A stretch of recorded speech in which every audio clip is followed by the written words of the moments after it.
Hello, welcome everybody. Thank you for being with us today in another great presentation with Allison Schaberg from Consolidated Planning Group. Before we start, my name is Veronica Alvarez and I'm the Regional 13 Coordinator for Partners Research Network. So if you already know us, thank you for being with us today again. And if you are new, we are going to remind you guys what Partner Research Network is and what we do.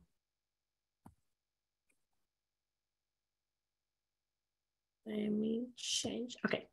Who we are, Partner Research Network is the parent training and information centers for Texas. We are funded by the Department of Special Education, and we provide free resources and training for parents with children with disabilities and youth with disabilities that we call them self-advocates.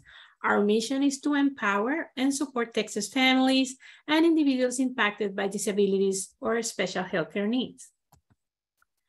We serve parents of children with disabilities and youth with disabilities from birth to 26 years old. Where we serve in all the state of Texas. We are the Parent Training and Information Center of Texas. We are the PTI for Texas.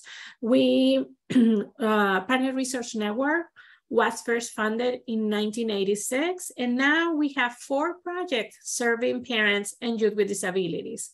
Myself, I'm in the Region 13 area. That's part of the team project. So I'm in the Austin area. And another group that is part of the team project is Region 20, that's San Antonio area, and Region 1, that's the Rio Grande Valley area.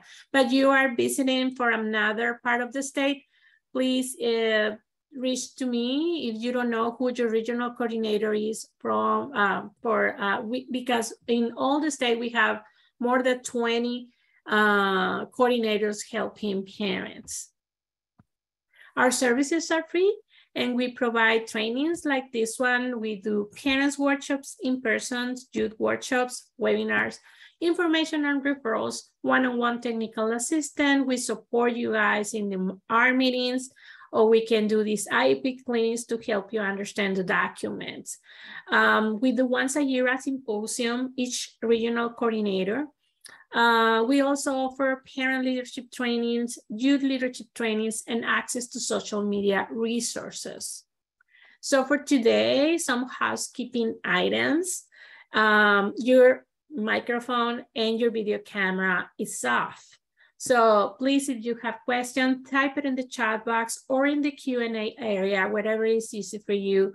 And we will try to answer all your questions during this presentation. And if we don't know the answer, we will find you one. This webinar is being recorded and we will post it later in our Facebook pages for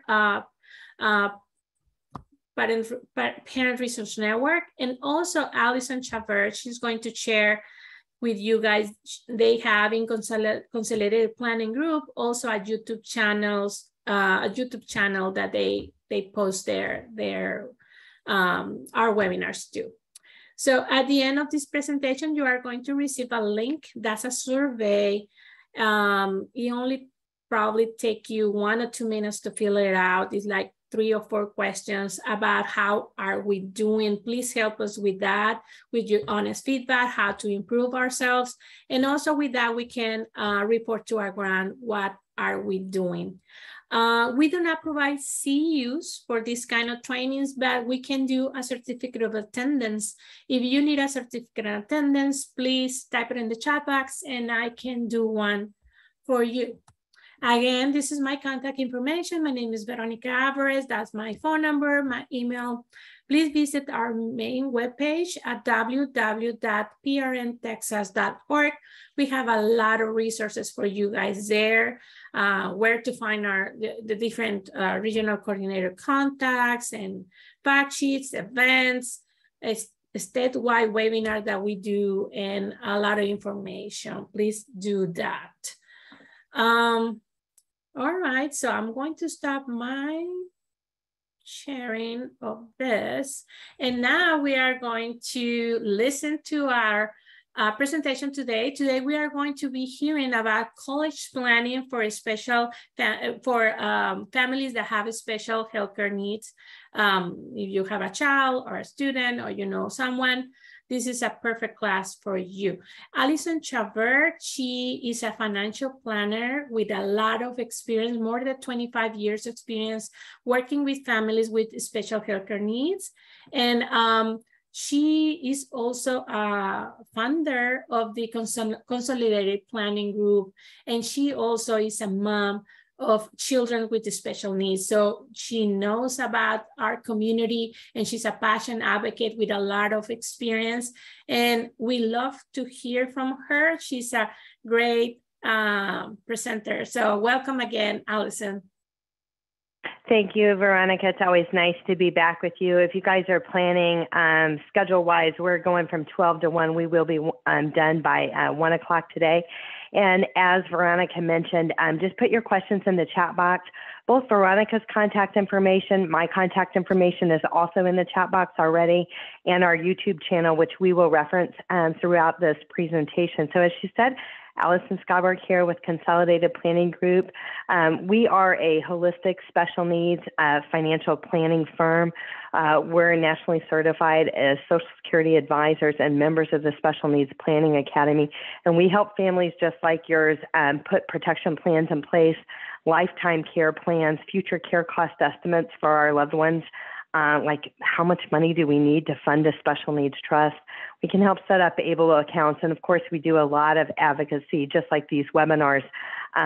We do webinars basically every week. We do webinars. And if you attend the webinar, you get an email with a copy of the slides, which you will get today, and a link to the recording. So if you want somebody else to listen to it or you want to go back to it, you can always go back to it. But as Veronica mentioned, everything really lives on our YouTube channel, the Consolidated Planning Group YouTube channel. You can subscribe to that for free. There's over 200 webinars out there on past topics, all related to special needs. If you've got questions about special needs trust or SSI or guardianship or letter of intent, there's so many out there. So you can kind of peruse the ones that might make the most sense for you. Because we have people that attend from out of state from time to time, I just wanted to mention today that we are in Texas. We do serve families all across the United States. We're talking about college planning for special needs, and a lot of the resources, it's going to be relative to a lot of the stuff that we're talking about, even if you are out of state, on how to kind of go about planning this. But we do also talk about a lot of the Texas programs. So I just wanted to mention that as we are getting started. Okay, so first things first, I always like to start this, this discussion of, setting realistic expectations. Are we looking at a traditional path versus a non-traditional path? And as we know, as parents, disabilities come in all shapes and sizes. So we have some kids that have intellectual disabilities, and we have some kids that are disabled, but they are academically gifted, and sometimes twice exceptional even. So really thinking about, what is the right path forward, and just realizing that sometimes that non-traditional path may be the right path for your family. And we just want you to keep an open mind and consider all of the options. And because as parents, and we have to tell ourselves this, because we are comparing. It's the world that we live in that we're comparing, but they aren't behind, they are where they are. So really looking at these other options out there and what they may look like. Is it a transition program? Will your student stay in the after high school between the 18 to 22 program in some type of transition program? Will that be with the school? Are you looking at outside transition programs that may be outside of the school? Thinking about such things as what looks like a good fit. Is it a trade school or community college program? Is it a certificate program, or is it actual university degree program? Thinking about such things as a reduced course load, if it's appropriate, whether your student is, really capable of living on campus versus living at home at first, and, partnership with other organizations that are out there that may have programs to help your student live on campus. Another thing to think about, we do talk further about this, is the Texas Workforce Commission, the VR, vocational rehab. And if you're out of state, there is a vocational rehab program in every state. It's not just in Texas. And this program is for kids that want to go to work. Not all kids are going to go to higher education, or maybe not right now. Maybe they're not ready yet, and maybe they need to learn some work skills. But the vocational rehab program is really for kids that have a disability that causes an impediment to employment. And they do a lot of testing to find out what those impediments are, and then they put training programs in place to help close those gaps to employment. There's such things out there as job coaches. There's such things as supported employment, all kinds of things. So just think about that. And then what is that ideal career path or ideal work setting that might be best, for your loved one? If you've got a kid that's on the autism spectrum, a sensory overload job like working at Starbucks might be a horrible environment, whereas other people might fit really, really good in that. Maybe they're severely ADHD, and that fast-paced environment is pretty awesome for them. So thinking about those settings and what's going to bring out the best strengths of your child is super, super important in this. And there is some like career testing. Usually your local high schools have this. The vocational centers in the high school, they have testing where, they can answer a few questions. It usually takes 5 or 10 minutes to take this test. And it really highlights what particular jobs or career path that your student might be most successful in. These are things that you can research and you can do online. A lot of the community colleges have little surveys like that your student can take.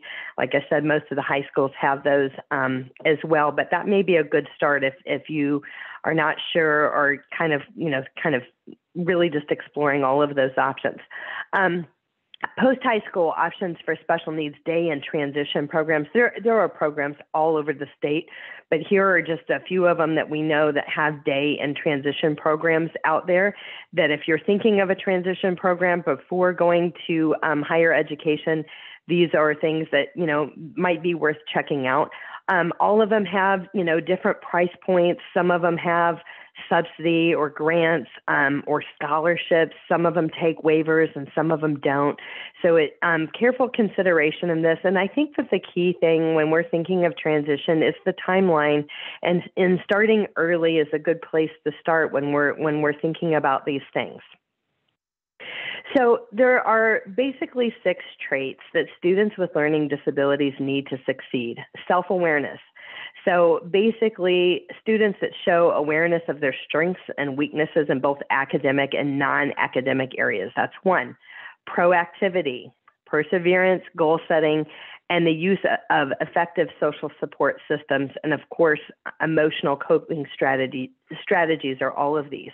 And one could argue that there's a high percentage of 18-year-olds that are neurotypical without disabilities that may lack in some of these areas. But these are basically what is needed to succeed in higher education, but understanding that there's all kinds of programs out there for individuals with disabilities to help get them to this point if they're not there yet. So I just wanted to chat about those for a second. Okay. So a lot of things change when we're thinking about higher education and what we've known as our path in high school and what have you. And we're talking about 504s and IEPs. A lot of our students have IEPs or 504s in place. And when we're thinking about higher education, those 504s and those IEPs do not transfer to higher education.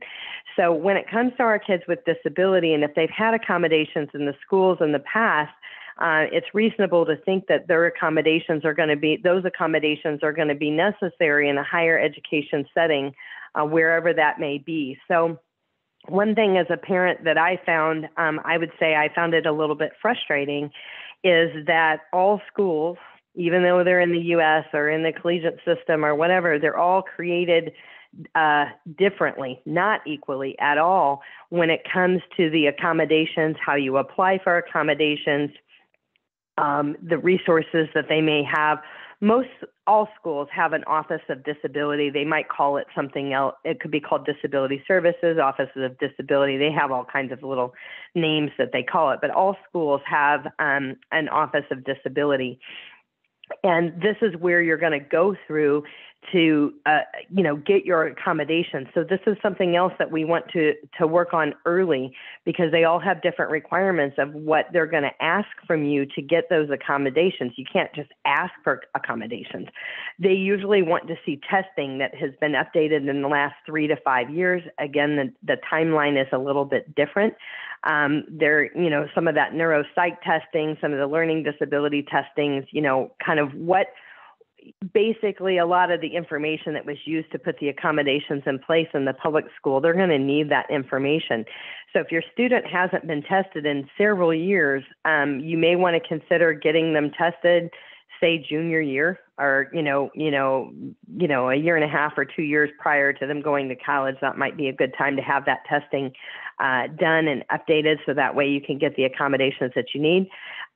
When it comes to SAT and ACT, the first things first, it is my opinion that if your child is going through the door of the community college first and not to the university first, it's not necessary to put them through the SAT or ACT unless they're academically gifted and they're going to score well. Then I would go ahead and do it. But if we know that we have learning challenges or they don't test well or things like that, and the plan is to go through, like I said, the community college, it's not necessary to do the SAT or the ACT.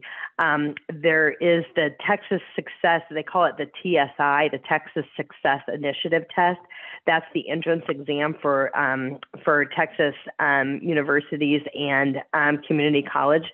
So, and there are practice TSI things that you can pay for. Sometimes the community college have free ones. My experience with my kids was that the paid for ones were a little bit better. They're not that expensive, but a lot of the community colleges do have a free practice exam for the TSI practice, modules and things like that you can go through. So that may be something that you want to work on. And the TSI, they're going to ask, it's going to be math, reading, and writing is the 3 sections of the TSI. And you could pass one and not the other. So your student could pass math and not pass writing. And if he passes math, then that would make them eligible to take 4 credit courses at the community college for math. But he would still need to pass the TSI for writing to be able to take 4 credit courses for writing. If they don't pass the TSI, it's not the end of the world. You can continue to practice. And again, I want to just say that a large percentage, probably even up to half of 18-year-olds neurotypical don't pass the TSI. It's just kind of some of the numbers. But they do offer non-credit courses to get the student up to speed to where they need to be to pass that TSI, just so you know. All of those community colleges do offer the non-credit courses in reading, writing, and math to get them up to pass the TSI. But going back to the SAT and the ACT, so let's talk for a moment. If your student is thinking about going to a university straight out of high school, they're going to go to a university. We are going to need the SAT and or the ACT. And what I want to say about that, again, all schools are not created equally on whether they require the SAT or the ACT, whether they take the highest scores of each time you've taken it from each section, or if they just take the overall highest score. Their rules on how they calculate it are different. They've become a lot more relaxed with the ACT and SAT numbers since COVID. And they've been changing the rules on that quickly. Sometimes a few schools have gone to ACT and SAT optional, but a lot of them still have that requirement. So if your student needs accommodations for the SAT and the ACT, you can get them, but this is, again, something that you're going to want to prepare early.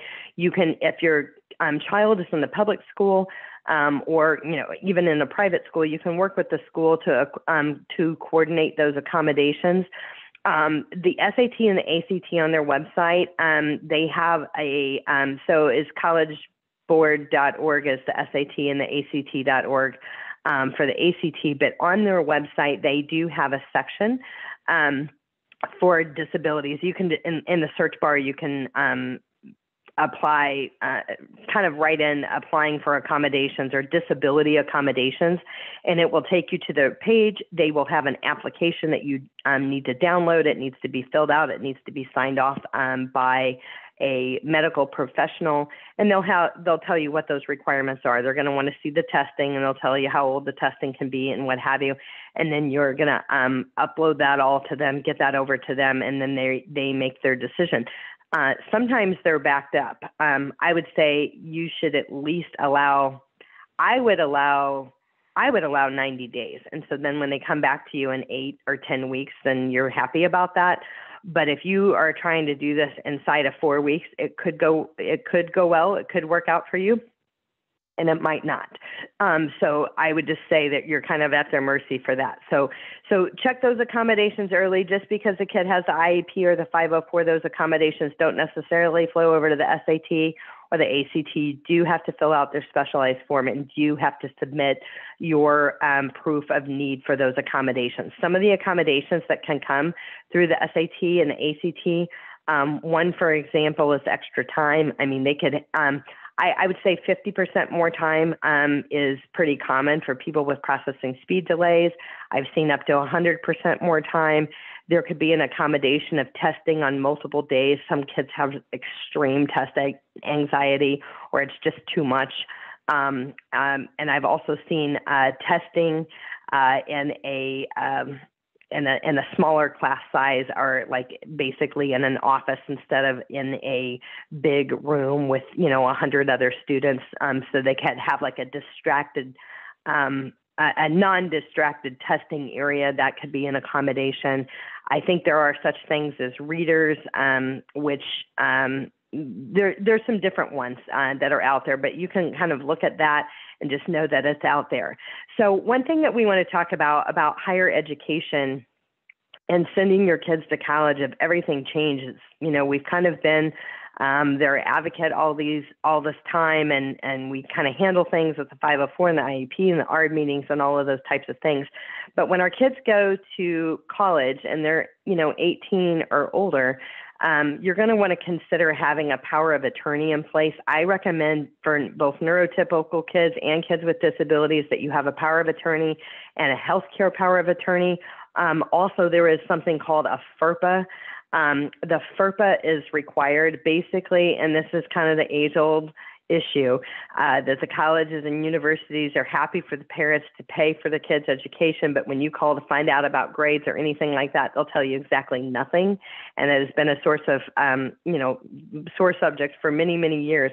But all that has to happen is that a FERPA needs to be signed by your student, authorizing you to call on their behalf and get information.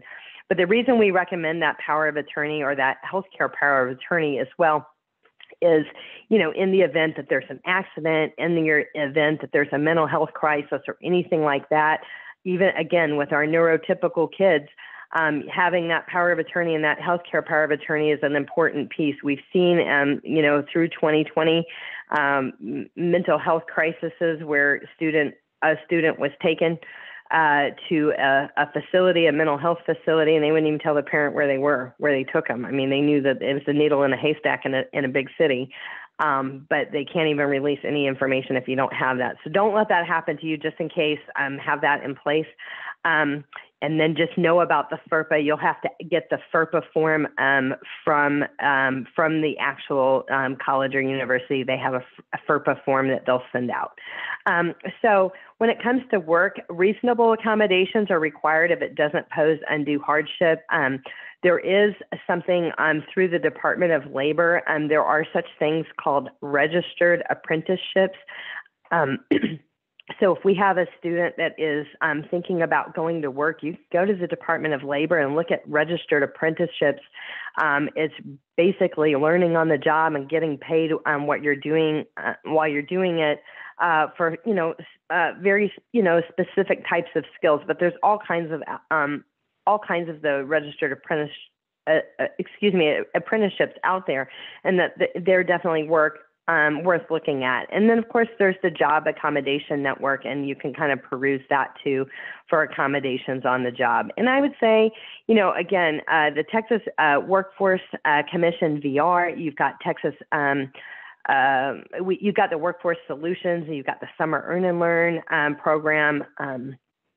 They also refer to that as SEAL, and then they have something called, they kind of take the acronym and they call it PREETS, for Pre-Employment Training Services.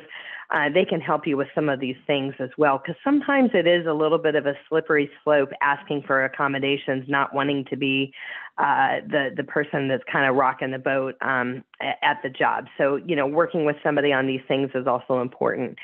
So here are some in-state options, post-high school options that are in Texas.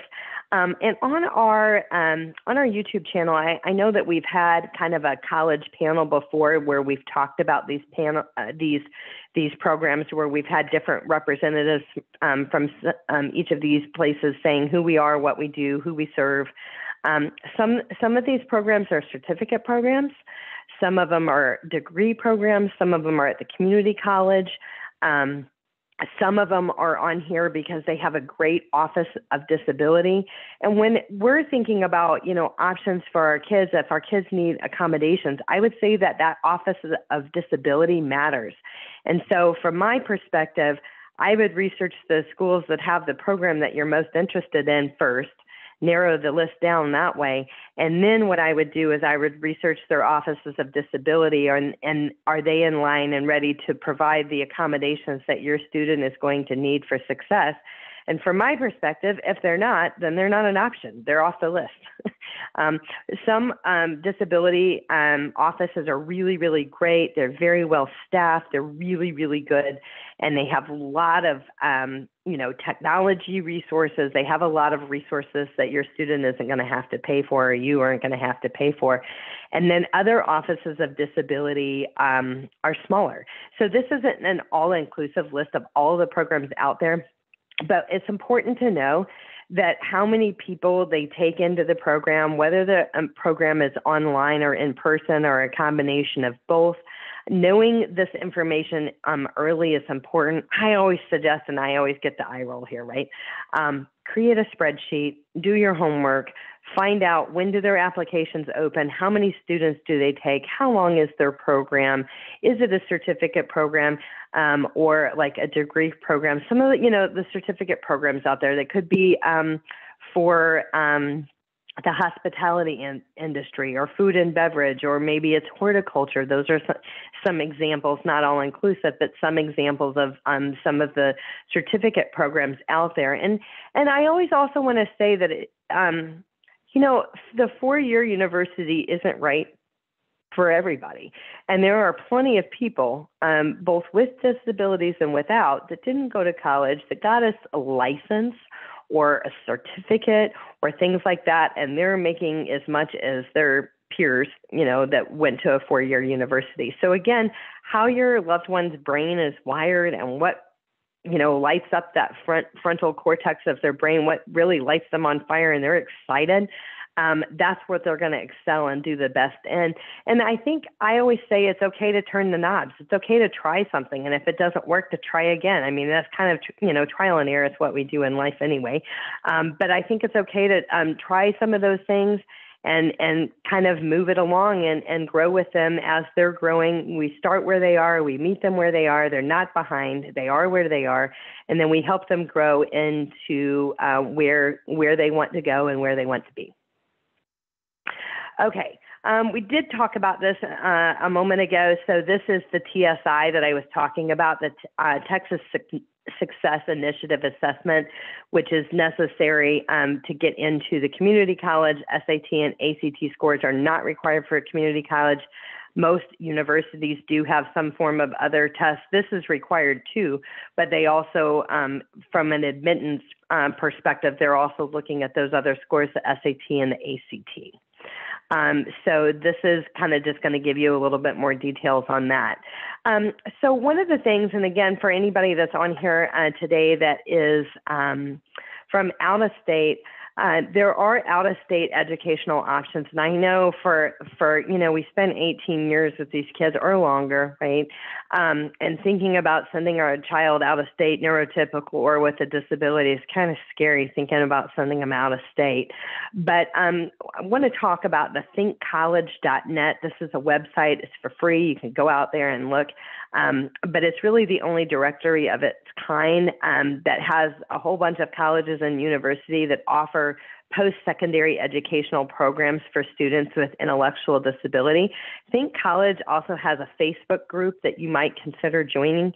They've got a lot of good resources on that Facebook group, and you can pose questions and things like that from other parents that have kind of gone down the highway that you're going. So this is one that I like, and I think it's worth considering. You'll find the Texas things, but you'll also find other places as well. Jody Glau, she is an independent educational consultant. We like her. She's not in Texas. She works all throughout the United States. She's the founder and owner of Custom College Consulting, but she specializes in working with students who have learning challenges as they seek to find their best fit in post-secondary education. So we have people from time to time say, hey, can you recommend a college consultant? Recommending a college consultant for people with disabilities versus that are neurotypical are two different consultants that we would recommend. But we do recommend her. She's a paid for service. You would hire her. This is for the families that say, I need help on all this, but I don't have time to navigate all this. I don't have time to read all of the books, but I want the perfect fit for my child. She may be one that you want to consider. You can probably have a free consultation with her and find out what her fees and charges are. But I know that we've had families that have used her in the past that have been very happy with her. She actually goes and tours these programs. She's very well versed in what's out there and who's doing well and who's not and that kind of thing. So that's just something that you may want to consider. So what is CLE? College Living Experience. This provides individual post-secondary guidance and instruction in academics and career development, independent living skills, and social development. CLE, basically your student lives there. So they are learning their independent living skills. They might start, a lot of the students start at the community college. Maybe they start at the College Living Experience and they're not getting higher education at first. Maybe they start in a transition program. They move to community college and they move, to a university. So they do have a program that works with Blinn, the community college blend, and then can also work with the A&M programs as well. This would be a separate expense to the college itself. So, I mean, obviously you're paying for living expenses and all of the help and things that are going along with this. But if we're trying for our student to have, as independent of a life as possible and help grow those skills and independence, this may be something that's worth considering. And again, they do have several locations throughout the U.S., not just in Texas. So there's some contact information for CLE if that's something that kind of is interesting to you. Another program that we do like to talk about is the Campus Connections program with Bloom Consulting. Bloom Consulting may be somebody that you guys have heard of in the past. Texas Workforce Commission, VR, and Bloom Consulting is a provider of some of the testing that they do. They do vocational evaluation. So you can hire Bloom Consulting if you're not in the VR program and you want to hire Bloom Consulting to do a vocational evaluation for your student to determine what are their gaps or impediments to employment and what training and development do they need to be successful in employment in the future. You can hire them to do it yourself. A lot of times VR is going to pay for it as well. But this Campus Connection program is really a wraparound program that really helps your student integrate and be a part of the university culture. They're going to have a coach that's going to provide mentoring and guidance, navigational support. And they support, neurodiverse college students with various disabilities as they're going to the post-secondary institution of their choice. I do know that they have a great program at Sam Houston State University. They have some out west as well, but I think that they can work alongside, where your student is, but they're more developed at some schools versus others, but they're doing a great job. And so if nothing more, if you're just exposed to who Bloom Consulting is and can take a moment to kind of go to their website and check them out, I think it would be worth it. Okay. So from a perspective of workforce solutions, I'm going to kind of hit the high points on this. We talked a little bit about this. Our students with disabilities have options through the Texas Workforce Commission and Workforce Solutions. And these services can start as young as age 14. So as we're talking about planning ahead, and we're thinking about transitioning, thinking about these, most schools have a coordinator for VR workforce solutions. So you can talk to your guidance counselor about that if you're not familiar with who your navigator might be. This is Anna Cluth. Anna Cluth can look up your area and she can put you in touch with the coordinator for your area. You can reach out directly. You can work through your school, whatever you choose to do. But there's a lot of careers in career exploration. They actually even have this really interactive spreadsheet that basically talks about the various jobs out there, what kind of certificate or degree or years of experience do you need to have to work in that career? What is the salary range for that career? So they definitely do have some things like that you can look through. So we talked about the pre-employment training services, commonly called PREETs. This is something through the Workforce Solutions program. And then also they have that summer earn and learn program as well. They actually find jobs for your students. They get like 20 hours a week or something for 8 or 10 weeks out of the summer, and they're getting training and support and things like that. So the summer earn and learn program is something to think about. And somebody might think, ages 14 to 22, why would we start that young if they, can't even work until they're 16, or some of our kids are less mature than their peers or something like that. But that's all the more reason to start at 14. So that way we can start finding out what are those gaps to employment, those impediments to employment, and start training and programs to help close those gaps. So that's the key thing for that. Veronica, how are we on questions right now?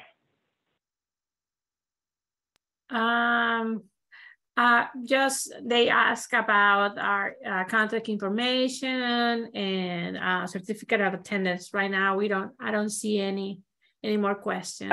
Okay, let me see. Would you be able to provide this PowerPoint? Yes. Yes. We all of our presentations, we do send out the PDF of the slides, so that way you have it. And what I'm going to run through next is going to be important because we're going to be talking about funding. We can talk about higher education all day long, but what we know is it's expensive, right? It and costs that's money. the next question. So you are going to be talking on point. We have the same person asking, financial assistance is available? Yes. Okay. So here's where yeah, so we're going to talk about that. But before I go there, let me go back to the VR, that vocational rehab from the Texas Workforce Commission. Depending on your assets and your plan, okay, so they're going to put an individualized plan for each student that's in that VR program. And if your plan is calling for higher education, there is funding. There is state and federally funded dollars to these programs, and they have to spend them or they lose them. They don't get them anymore. So some of these programs are paying for a portion of higher education and things like that. The VR program, and not the Workforce Solutions, but the VR program, and they do have, they have a formula for calculating income and assets and things like that. But there is, all of the testing is covered by vocational rehab. So, if you need a new, if you've never done the education test, like, the employment readiness test, I mean, that's something that the Workforce Commission may do. They may also update the neuropsych testing. And if your neuropsych testing is usually $3,000 to $5,000 that you're paying out of pocket, that may be a savings that you would find for your family to get the updated testing that you need. But they also could pay for other programs out there, college programs and other things like that. So when we start talking about funding, first things first, October 1st, the FAFSA, the free application for federal student aid, opens up every year, October 1st. You got to do a FAFSA every year for your student while they're in college, okay? So if your student is a senior in high school right now, college bound for next year, you're going to go ahead and want to do your FAFSA. They've made some changes to the FAFSA this year. Some of the changes are favorable. Some of them are less favorable, but they have made it a little bit easier. So you're going to create an account. You'll click that link there and you will create an account. The student has to have an account. You have to have an account. This is not for the faint of heart. Your student cannot complete this. You're going to link to the IRS and link your tax returns and things like that. So if you haven't done this in a long time, just know that this isn't for a student to do right by themselves, whether they're neurotypical or disabled. This requires parent involvement. So October 1st, the applications are open. Get yours in. Scholarships, community-based, school-based, disability, disease-based scholarships, sports, music-based, band-based. There are so many scholarships out there, and they're worth checking into. We've got a whole bunch of links in this presentation that you're going to get. But research early and know your deadlines, as they're all different, because a lot of parents, what they think is that, the student starts their senior year, they're planning on applying for scholarships December on Christmas break. And a lot of times you're too late. A lot of those scholarships, the big ones and the good ones, their deadlines close December 1st. So if you're thinking on doing this on Christmas break, you may have, kind of missed the boat. So this is another place where I say, create your spreadsheet. This is a tough year. When we're thinking about these things, it is a lot. It's like on top of all the other hats and jobs that you wear, you've got this hat. But creating a spreadsheet of the scholarships, when do they open up? When do the applications open up?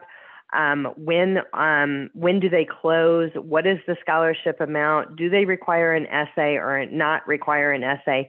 I do, as it relates to essays, I just want to mention, it is my opinion, junior year. So we finished junior year. It's May of junior year. We've got summer, June, July, and August.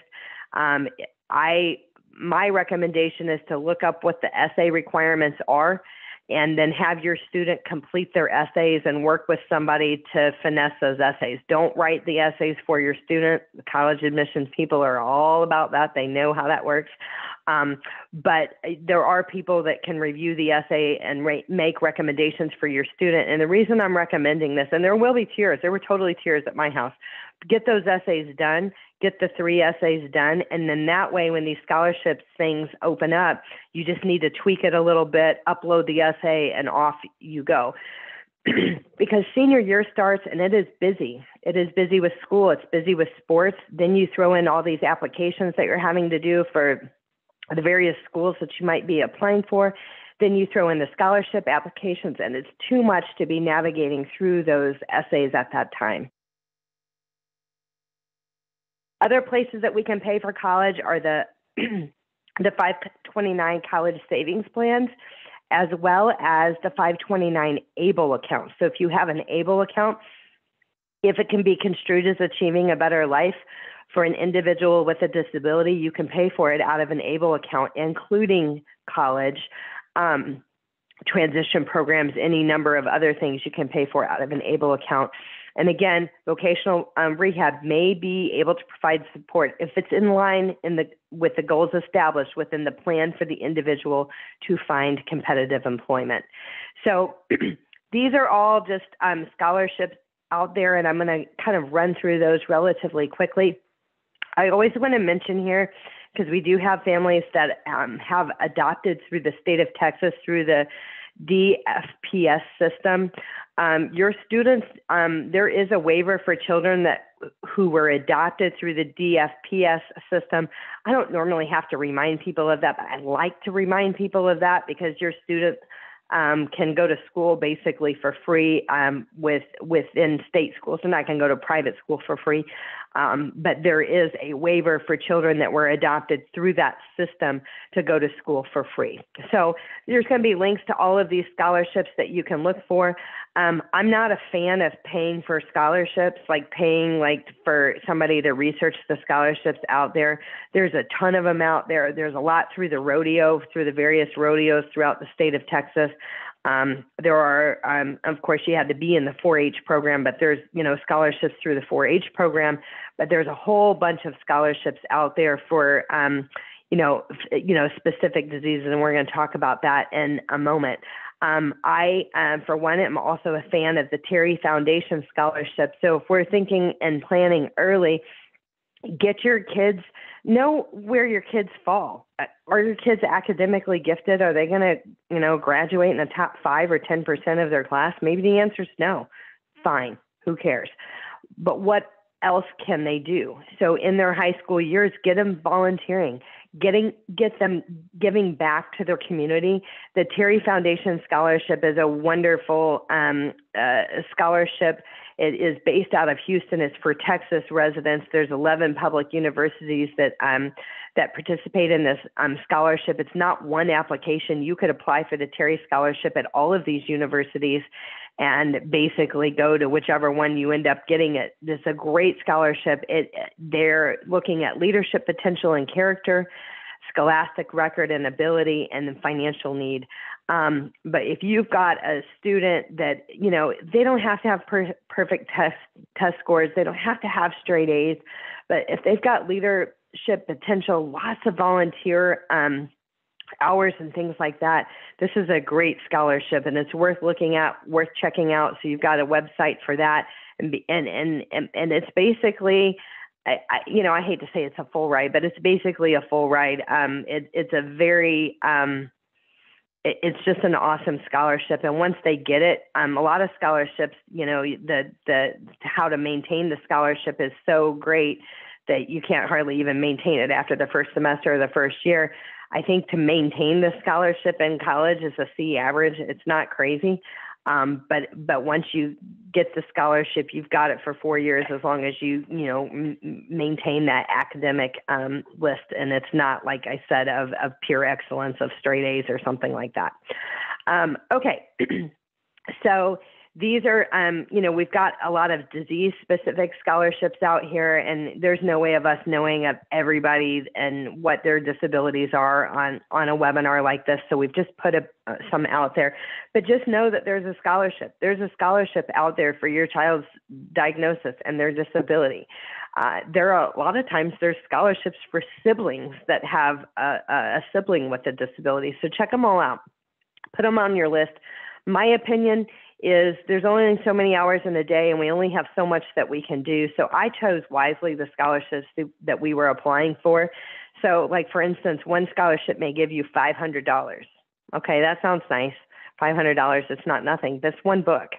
And that scholarship may be the same application, the same essay, the same effort, and all the time you put into it for the scholarship that is worth a full ride or worth $20,000 a year. So I chose wisely on the scholarships. Obviously, the bigger scholarships, more people apply for, but I didn't have time to get in the weeds with a $250 or $500 scholarship when, you're looking at anywhere from 25 to 50 grand a year in tuition. The $500 isn't going to get it. So that was my strategy.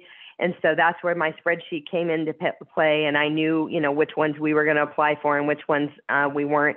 I knew how much they were when the applications opened up. And again, back to those essays in the summer, you have those essays done. They're done. So then it's just a matter of uploading them, tweaking them ever so slightly as you're applying, as opposed to the kid is crying, the essay isn't done, the deadline is coming up, mom and dad are going crazy, you didn't get your essay done.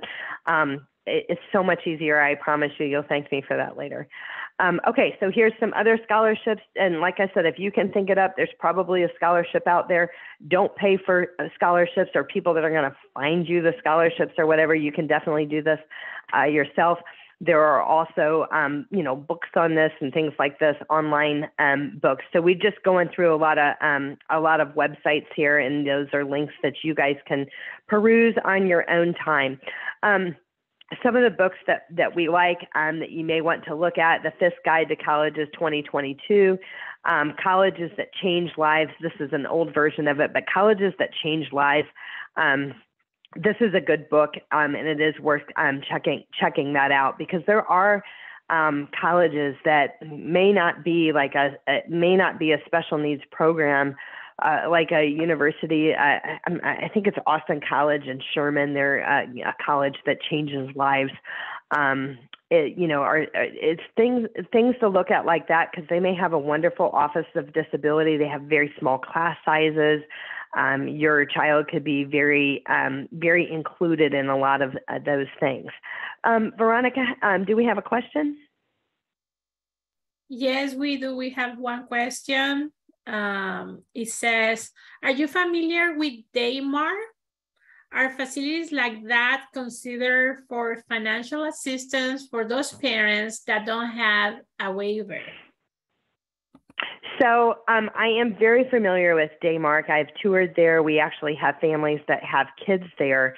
It is a wonderful facility. They're working on being able to take waivers. They do not take waivers right now, and I'm not aware of any endowment or scholarships at this time. One thing that was a great segue, and I almost forgot, so I'm so glad you asked that question. Tomorrow we have a webinar from 12 to 1, and it is our residential panel.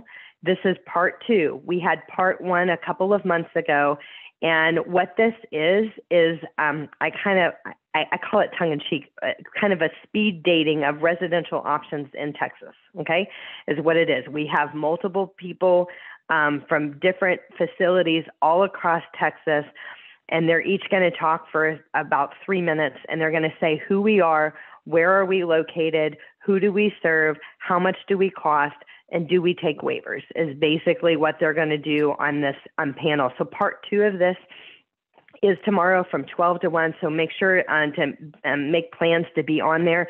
And what I love about this is, guys, we are all busy. And when we're thinking about residential options or programs like this for our kid, we want to make sure it is perfect. So first of all, I do recommend taking tours of places.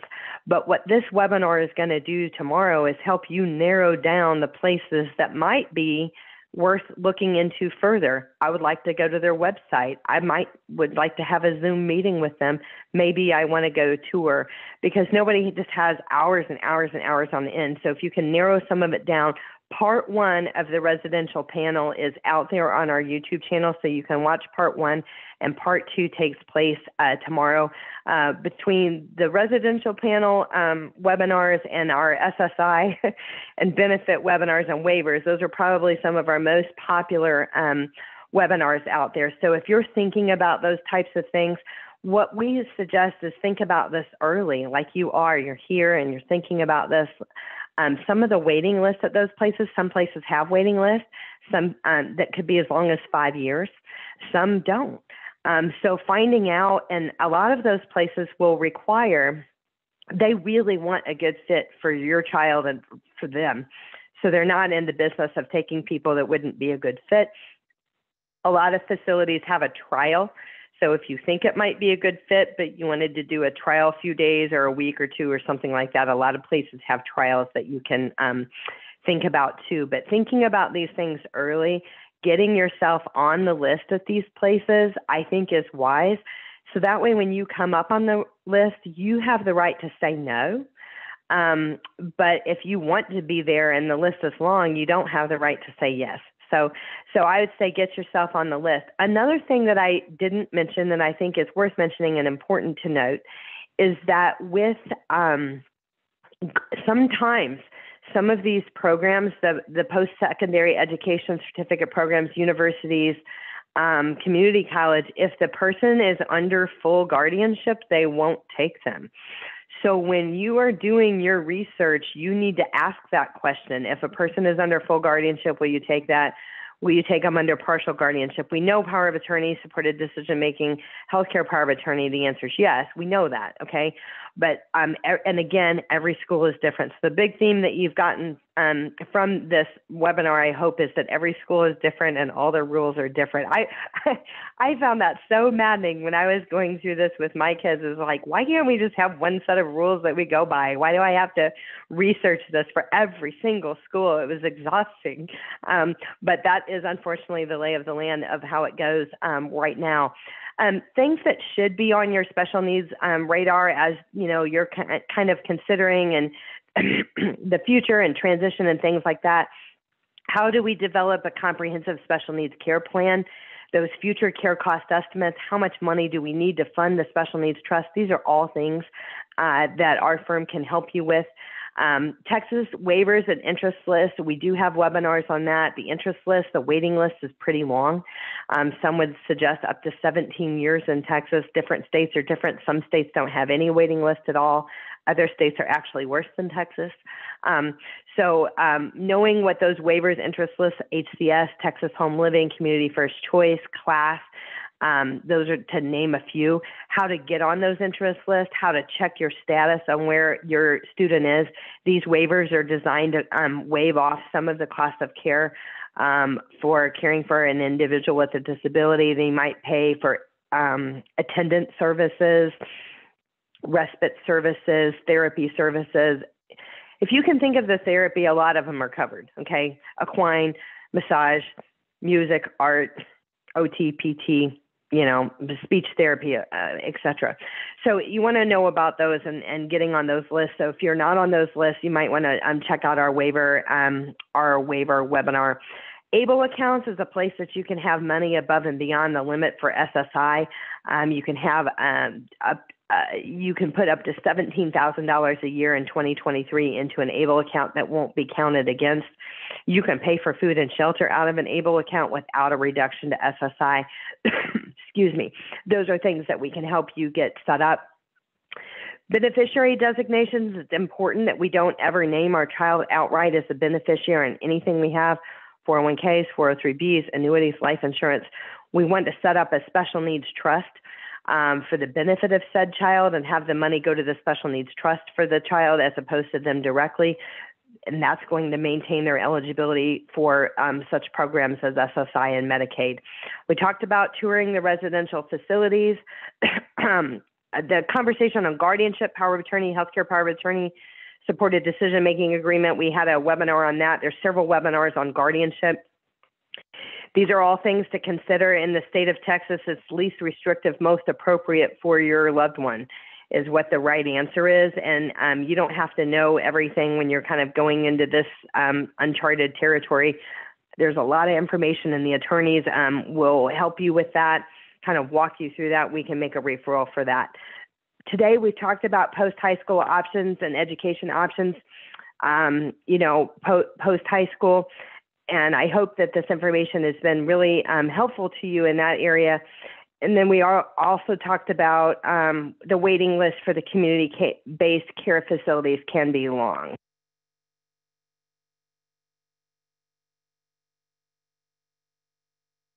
Sorry. So this is our team. We work on a collaborative team at Consolidated Planning Group, and we are here to help you with your planning needs. We help families. What's the difference? A lot of times people want to know what the difference is of a special needs planning firm, versus a regular financial planning firm. We're nuanced in special needs. We're nuanced in SSI and Medicaid and other programs that your loved one may qualify for. We know about having money in the right buckets and how to not accidentally disqualify for certain things. And we're able to do those things like future care cost estimates. And what we like to say here at Consolidated Planning Group, we help you plan for the worst. We hope for the best. We hope you plan for help you plan for the worst. And when the best happens, then you have a more lucrative retirement. Maybe you can step out a little bit early, but your situation is specialized And it takes special care when we have a loved one with a disability.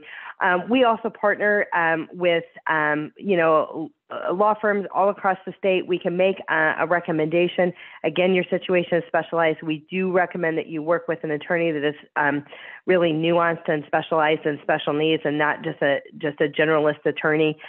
They can help you get those things set up properly when it comes to first party or third party special needs trust, and kind of explaining the difference of the two and what you might need and how that all works. So I'm happy to make those referrals. It's certainly been my pleasure. I'm happy to take any additional questions that we have. At Consolidated Planning Group, we always offer a free personalized consultation. These webinars, there's a lot of questions that come up. We have specific questions specifically for our child, and kind of thoughts that maybe you don't want to share in a chat box or something like that. Feel free to reach out and set up a personalized consultation with us. We want to learn a little bit more about you, the planning that you've done so far, what brings you to the meeting as far as the concerns that you have for your loved one, and we'll share a little bit more about how we work in the various doors that you can walk through with us. So we look forward to meeting with you individually that way. Veronica, do we have any additional questions before we close out today? I got 1 o'clock. We did right on time. We are right on time. No, we are good with questions. Thank you so much, guys. And you will receive an email with the presentation, and if with the information also in the email about Allison. If you want to schedule a consultation, that's free, the first one, if you have questions with them.